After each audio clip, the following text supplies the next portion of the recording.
जय हिंद दोस्तों, आप सभी का हमारे चैनल मैथ्स विथ पे स्वागत है। ठीक है, मैथ्स विथ पे आप सभी लोगों का स्वागत है।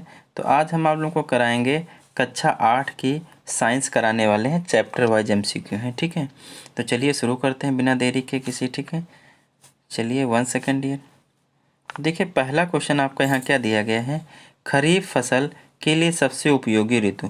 तो खरीफ फसल में धान वगैरह आते हैं, तो ये कब वर्षा ऋतु में होती है। रबी फसल में आपके यही आलू जाते हैं, गेहूं वगैरह आ जाते हैं, और जायद में खीरा ककड़ी सब आ जाता है। ठीक है, तो वर्षा ऋतु होगा यहाँ पे। अगला बोला रबी के लिए सबसे उपयोगी अंतराल। रबी के लिए सबसे उपयोगी अंतराल होता है अक्टूबर से मार्च। कौन सा था? अक्टूबर से मार्च होता है। अगला क्वेश्चन है, निम्न में कौन सा खरीफ फसल है। कौन सा खरीफ? सोयाबीन एक क्या है, खरीफ फसल है, बाकी सब रबी की फसल दी गई हैं। ठीक है, आगे बढ़ते हैं। निम्नलिखित में रबी की फसल, ये खरीफ था, यहाँ पे रबी की फसल है। तो देखिए रबी की फसल क्या नहीं, धान तो है नहीं, गेहूँ। रबी की फसल क्या? गेहूँ है आपका। रबी फसल क्या? गेहूँ। बाकी सब कौन सी? खरीफ की फसल है, यहाँ से आप देख सकते हो। अगला क्वेश्चन क्या है डियर, निम्न में से कौन सिंचाई की आधुनिक विधियां हैं। आधुनिक विधियां जो प्रेजेंट टाइम में चल रही है, तो ड्रिप तंत्र है। कौन? ये ढकेली वगैरह तो सब बंद हो चुकी, ढिकली वगैरह जिसको बोलते थे, ड्रिप तंत्र है। अगला है, निम्न में से कौन कटाई पर्व की तरह मनाया जाता है। तो कौन? इन भाई पोंगल, बैसाखी, होली, ये सब कटाई त्यौहार हैं। तो ऑप्शन फोर्थ क्या है आपका? राइट। छठे का ऑप्शन फोर्थ क्या है? राइट है। एक अनाज फसल को पकने में औसतन समय लगता है, तो 8 से 10 महीने। कितना ज़्यादा समय? 8 से 10 महीने लग जाता है। ठीक है, आगे बढ़ते हैं। निम्न में से कौन सिंचाई तंत्र जल व्यर्थ नहीं जाता, जिसमें जल व्यर्थ नहीं होता, ऐसे कौन सिंचाई? तो ड्रिप तंत्र ही है। कौन है? ड्रिप तंत्र में पानी खराब नहीं होता है। नेक्स्ट क्वेश्चन देखोगे तो डियर है, मक्के की खेती के लिए निम्नलिखित में से कौन सी स्थिति आवश्यक नहीं है। तो कौन सी? कम तापमान। ठीक है, कम ठंडियों में नहीं, कैसे भी तापमान हो, मतलब नॉर्मल तापमान हो तो ये उग जाता है। ठीक है, मक्का। आगे देखिए क्वेश्चन नंबर 10। क्वेश्चन नंबर 10 कह रहा अदरक का प्रवर्धन समानता किसका उपयोग करते हैं। तो हम तना, प्रकंद होता है। अदरक क्या होता है? प्रकंद होती है, तना होता है। ठीक है, अगला है, निम्नलिखित में से कौन सा कथन जैविक खाद के लिए सत्य नहीं है। जैविक खाद के लिए सत्य नहीं है। तो देखिए ऑप्शन नंबर पहला दिया गया है, यह मिट्टी की जल धारण क्षमता को बढ़ाता है। बिल्कुल सही है, लेकिन हमको गलत वाला चुनना है। इसमें सभी पौधों के पोषक तत्वों का संतुलन होता है। नहीं, यही गलत है, ये सही है। यह मिट्टी को ह्यूमस प्रदान करता है। सही, इसलिए गलत है। यह मिट्टी को संरचना में सुधार करता है। तो ऑप्शन नंबर ये गलत है, इसीलिए क्या है? सही है। 12 नंबर देखिएगा, इसमें तो क्या कहा गया, 12 नंबर में क्या कहा गया डियर देखिए, भूसी से अनाज को अलग करने की प्रक्रिया के लिए प्रयुक्त होता है। भूसी से अगर अनाज को अलग करना है तो कौन सी प्रक्रिया आप अपनाएंगे, इसको क्या कहते हैं? तो गोहना कहते हैं। क्या कहते हैं? गोहना कहते हैं। 12 का ऑप्शन सेकंड। ठीक है, आगे देखिए। अगला बोला है कि यहाँ क्वेश्चन देखिएगा, थोड़ा सा काफ़ी लंबा क्वेश्चन है, 13 वाला। बोला है नीचे दिए गए कथनों को पढ़ें। पढ़ लिया, करना क्या है? उन कथनों का संयोजन चुनें जो फसलों की सिंचाई की आवश्यकता को दर्शाते हैं। बीजों को अंकुरण के लिए नमी की आवश्यकता, पहला तो बिल्कुल राइट है। पौधे के पोषक तत्वों को अधिकतर घुले हुए रूप में अवशोषित कर लेता है, बिल्कुल सही है। सिंचाई फसलों को पाले और गर्म हवा दोनों से, हाँ बचाती है, लेकिन एकदम आवश्यक नहीं कह सकते हो। ठीक है, लेकिन बचाती तो है, पाले वगैरह से क्या करती हैं? बचाती हैं, लेकिन एकदम आवश्यक नहीं है। सिंचाई से मिट्टी की बनावट में से तो वो भी होता है, लेकिन यहाँ मेन ऑप्शन कौन? ऑप्शन फर्स्ट और सेकंड ही होंगे। चौथा नंबर अगर आप देखोगे तो किसान खेत से खरपतवार हटाने के लिए निम्न के किस उपकरण का उपयोग करते हैं। खरपतवार हटाने के लिए कुदाल का प्रयोग करते हैं। किसका करते हैं? कुदाल का। कुल्हाड़ी से लकड़ी चीरते हैं, हल से खेत जोतते हैं, कल्टीवेटर से भी वही होता है। आगे देखिए 15 नंबर, उर्वरकों के लिए निम्नलिखित में से कौन सा कथन सत्य नहीं है। कौन सा कथन सत्य नहीं है? ये उपज बढ़ाते हैं, इसलिए सत्य नहीं है।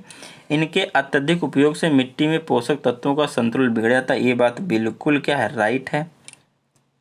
आगे देखिए क्वेश्चन नंबर, इनका उपयोग आमतौर पर कम मात्रा में किया जाता है। भाई देखा जाए तो कम मात्रा में तो किया जाता है। ये पर्यावरण के अनुकूल है। नहीं भैया, पर्यावरण के अनुकूल नहीं है, इसीलिए ये गलत है, इसीलिए क्या है? सही है। अभी पहला टॉपिक खत्म नहीं हुआ है। ठीक है, खत्म हो जाएगा 5 मिनट में शायद। आगे देखते हैं क्वेश्चन नंबर 16। 16 को अगर आप लोग देखोगे तो कह रहा है फसल पौधों पर खरपतवार के हानिकारक प्रभाव के बारे में कथन नीचे दिए गए। कौन सा खरपतवार? तो आइए, वह कटाई में परेशान करते हैं, वह फसल के पौधों को स्वस्थ रूप में बढ़ने में मदद करते हैं। करना क्या, ये देखिए, ठीक है, कथनों का सही संयोजन चुनें। तो वह कटाई में, भाई घास वास होगी तो कटाई में तो परेशानी करेंगे। वह फसल के पौधों को स्वस्थ रूप से बढ़ने में मदद करते नहीं, स्वस्थ रूप बढ़ने में मदद कहाँ करते हैं। वह पानी, पोषक तत्व, स्थान और प्रकाश के लिए फसल पौधों के साथ प्रतिस्पर्धा करते हैं। बिल्कुल सही, उन्हीं का ले लेते हैं। पहला तीसरा सही है। चौथा देखिए, वह पौधों की वृद्धि को प्रभावित करते हैं। बिल्कुल सही। तो पहला तीसरा चौथा पहले ऑप्शन में है। 16 का पहला क्या है, सही है। 17 नंबर अगर देखते हैं हम लोग, क्या है 17 नंबर है, मिट्टी की परत ढीला करने तथा पड़ने की प्रक्रिया कहलाती है। तो क्या कहलाती है? जोतना तथा जुताई, जोतना तथा जुताई कहलाता है। हमारे देश में मानसून का मौसम किन महीनों में मध्य आता है? तो जून और सितंबर के मध्य आता है क्या? तो यही जून और सितंबर ही आपका क्या होगा, सही होगा, जून और सितंबर। 19 नंबर देखिए क्या है, आज का लास्ट क्वेश्चन है चैप्टर का, मतलब इस चैप्टर का लास्ट क्वेश्चन, आज का नहीं। सिंचाई की वह प्रणाली जिसमें पौधों की जड़ों के पास बूंद बूंद करके पानी पहुंचाया जाता है, यह कहलाता है। तो इसको क्या कहलाओगे? ड्रिप प्रणाली। क्या कहलाओगे? ड्रिप प्रणाली। तो देखिए क्वेश्चन, ये चैप्टर 1 खत्म हुआ। अध्याय 2, सूक्ष्म जीव मित्र एवं शत्रु। देखिए इसमें क्या है डियर, इसमें आपका है, निम्न में से किसे सूक्ष्म जीव के वर्ग में नहीं रखा जाता है? सूक्ष्म जीव के वर्ग में नहीं रखा जाता है। जीवाणु को नहीं रखा जाता है, कवक को नहीं रखा जाता है, कि शैवाल को नहीं रखा जाता है, कि विषाणु को नहीं रखा जाता है। तो किसको, मतलब समझिए क्या बोला, सूक्ष्म जीव। तो देखो जीवाणु भी एक सूक्ष्म जीव होता है, कवक भी, शैवाल भी, लेकिन विषाणु को ये क्या करते हैं, विषाणु को सूक्ष्म जीव के अंतर नहीं रखा। इनको हम परजीवी कहते हैं। इनको क्या कहते हैं? विषाणु को परजीवी क्या कहते हैं डियर? परजीवी कहते हैं। इनको परजीवी कैटेगरी में रखा गया है। ठीक है, आगे क्या बोला है, निम्न में कौन सा विषाणु जनित रोग नहीं है? मतलब विषाणु से जो नहीं होता है। तो जुखाम भी है, पोलियो भी है, मलेरिया भी है, इन्फ्लुएंजा भी। मलेरिया का है, सोचा मच्छर से होता है। ठीक है, मलेरिया प्लस किससे होता है? आपको एक वायरस होता है, क्या नाम होता है उसका, याद नाम नहीं आता है मेरा। ठीक है, प्रोटोजोआ से होता है। किससे होता है? मलेरिया प्रोटोजोआ से होता है। ठीक है, किससे होता है? मलेरिया एक प्रोटोजोआ से होता है, विषाणु से नहीं, प्रोटोजोआ से होता है। ठीक है, बाकी सब विषाणु जनित रोग हैं। ठीक है, आगे देखिए अगला क्या है, लुई पास्चर ने किण्वन की खोज कब की? लुई पास्चर जो थे, उन्होंने किण्वन की खोज कब की थी? तो 1857 में की थी। 1857 की क्रांति हुई थी, तभी इन्होंने किया था। ठीक है, ऐसे याद कर सकते हो। पेंसिलिन की खोज अलेक्जेंडर फ्लेमिंग ने की थी क्या? हाँ, तो बिल्कुल पेंसिलिन की खोज अलेक्जेंडर फ्लेमिंग ने की थी। आगे बढ़ते हैं क्वेश्चन, अगला क्वेश्चन क्या कह रहा है डियर, 1 सेकंड। अगला क्वेश्चन है, थोड़ा सा बड़ा कर लेते हैं, छोटा सा आ गया है। एडवर्ड जेनर ने चेचक की खोज कब की थी? तो 1798 में किया था। निम्न में से कौन संचरणीय रोग नहीं है, जो संचरण से नहीं फैलता? तो इनमें से कोई नहीं, सारे संचरण से फैलते हैं। आगे बढ़ते हैं, दूध का पाश्चरीकृत करने के लिए दूध को कितने तापमान पर गर्म किया जाता है? तो 63 सेल्सियस तापमान पे क्या होता है, गर्म किया जाता है। ईस्ट का उपयोग निम्न में से उत्पादन होता है। ईस्ट का उत्पादन अल्कोहल में किया जाता है। तो 8 का ऑप्शन सेकंड। निम्नलिखित में से कौन सा केवल मेजबान कोशिकाओं के अंदर ही प्रजनन करता है? तो ये हो जाएगा वायरस। क्या हो जाएगा? वायरस। अगला क्वेश्चन है, मनुष्यों में वायरस से होने वाली एक बीमारी है। तो इन्फ्लुएंजा एक वायरस से होने वाली बीमारी है। आगे अगला कह रहा है, बाकी से प्रोटोजोआ से हो सकती हैं। ठीक है, अगला कह रहा है, मेजबान कोशिकाओं में मौजूद रोगजनक सूक्ष्म जीवों की दवाओं द्वारा मार दिया जाता है। एंटीबायोटिक्स की टीका। तो आपको बताना है, तो किससे? एंटीबायोटिक्स से। किससे? एंटी द्वारा मार दिया सकता, तो एंटीबायोटिक्स के द्वारा क्या किया जाता? मार दिया जा सकता है।